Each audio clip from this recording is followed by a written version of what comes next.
ये आप जो स्टेप वेल देख रहे हैं, ये जो आप डिजाइन्स देख रहे हैं, उसकी असलियत ये है।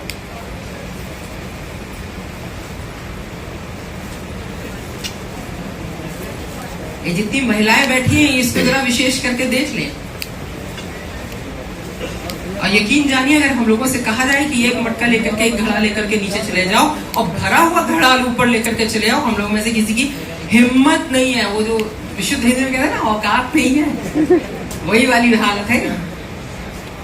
So all the women of UP must see this। ये वो सच है जो पानी से रिलेटेड है, और मैं दूसरे किसी और कॉन्टिनेंट की बात नहीं कर रही हूँ, गुजरात की बात कर रही हूँ। एयर डिस्टेंस हमसे 1300 किलोमीटर दूर। तो हम लोग बहुत ब्लेस्ड हैं, ऊपर वाले के हम पे बहुत ही गर्व इनायत है कि हम लोग बहुत ही अच्छे इलाके में रहते हैं जहाँ पे पानी की इस तरह से समस्या नहीं है। इसलिए जब आप गांव के लोगों को अपने से जोड़ने की बात करेंगे, उनको बताएंगे कि पानी की समस्या क्या होती है, तो पानी की समस्या इस तरह से उनको दिखाएंगे कि समस्या का मतलब ये हो सकता है। तो हम इस लेवल तक, इस स्तर तक ना पहुंचे, और हम धीरे धीरे पहुंच ही रहे हैं वहां तक। तो यूपी में भी हालात बिगड़ते जा रहे हैं। अब आपको पानी का स्तर बहुत नीचे मिलता है। पहले प्रयागराज से जो आसपास के लोग हों, उनको इस बात का बहुत अच्छे से अंदाजा होगा। 30-40 फुट पे पानी मिल जाता था। मैंने अपने बचपन पे 2 हाथ का एक छोटा सा गड्ढा खोदा, उसी में तरबूज दबाया, घंटे भर बाद इतना ठंडा।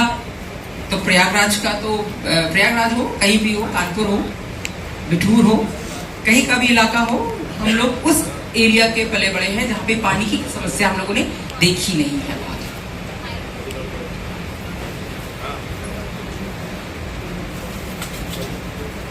अब आपको पास्ट की दुनिया से नई दुनिया में लेके आते।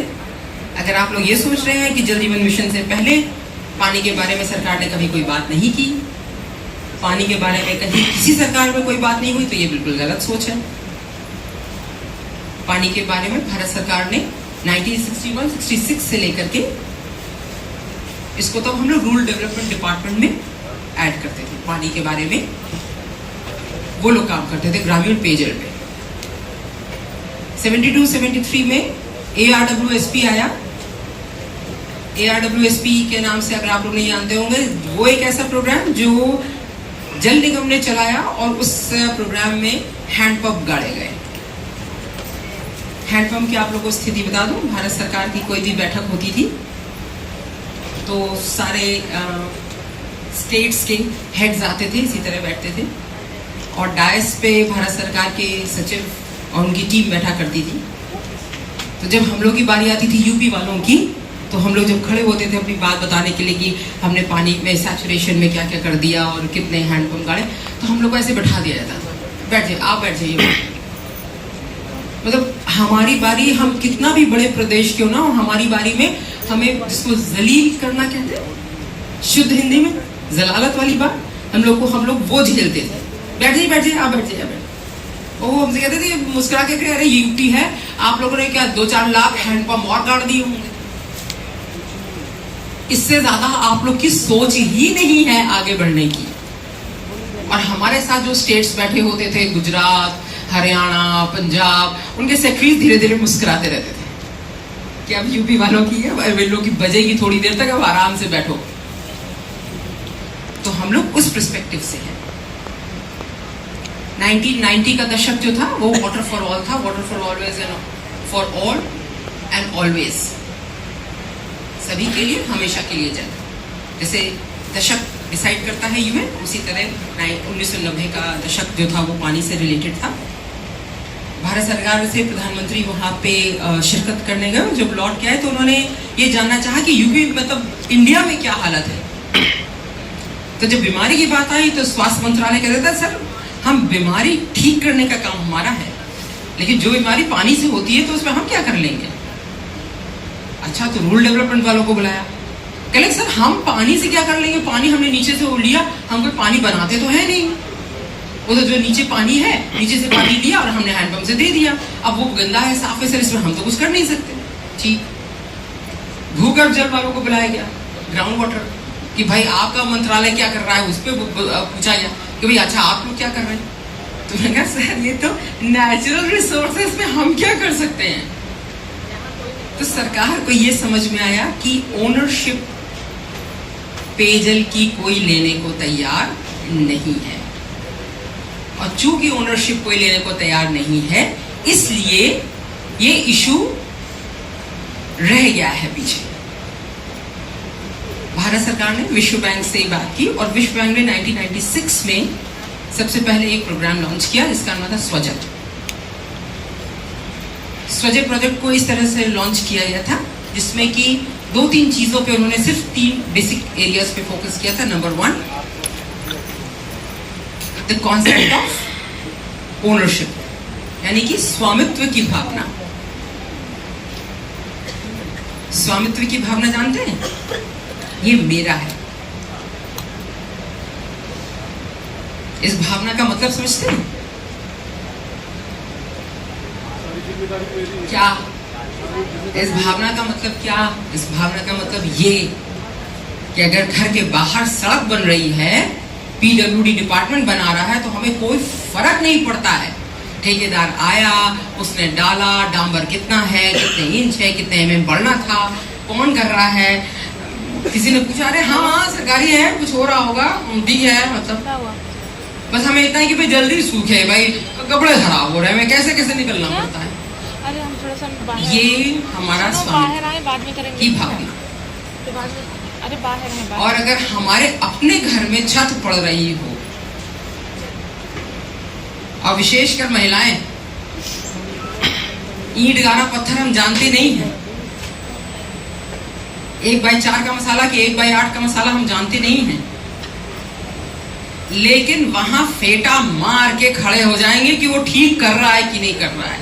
ये मजदूर कितनी देर से बीड़ी पी रहा है, ए जी सुनते हो?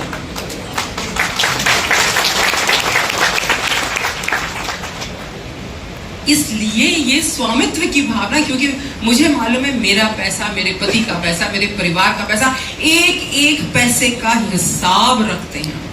ये है स्वामित्व की भावना। जानते हम सड़क के बारे में भी नहीं है और जानते हम ईंट गारा पत्थर के बारे में भी नहीं है, लेकिन ये स्वामित्व की भावना है। तो सरकार ने कहा कि जिसका ये स्वामित्व की भावना अगर हमने इसको डेवलप कर दी तो ये हमारा सक्सेसफुल प्रोग्राम होगा वर्ल्ड बैंक के साथ। नंबर 2, इस प्रोग्राम में महिलाओं की भागीदारी सुनिश्चित की गई, क्योंकि आज भी पानी से रिलेटेड हर सारे इश्यूज में महिलाओं को ही आगे रखा जाता है। आप लोगों को यहाँ महिलाओं को देख के मुझे इतना अच्छा लग रहा है, क्योंकि वैसे तो मेरी उम्र कुछ हुई ही नहीं है।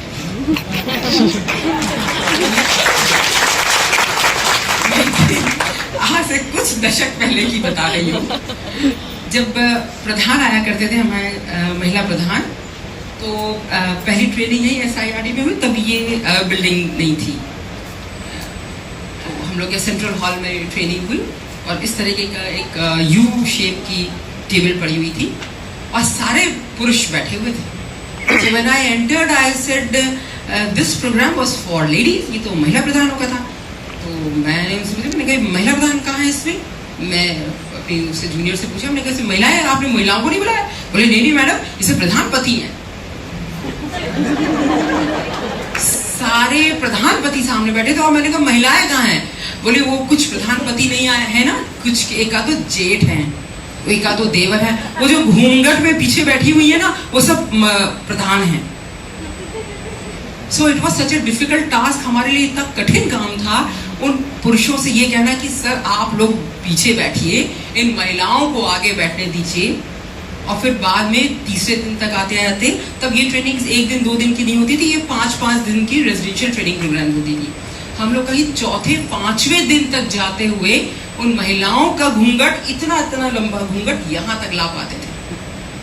हमने कहा भाई आपको बात करनी तो ऐसे करके बात करनी पड़ती है, भाई इतना तो कर लीजिए। तो ये हुआ कि वो फलां बैठे हैं, फलां बैठे तो फलां के सामने तो घूंघट उठ नहीं सकता है, तो फिर फलां को कहा जाता था कि सर आप लोग बाहर जाइए प्लीज।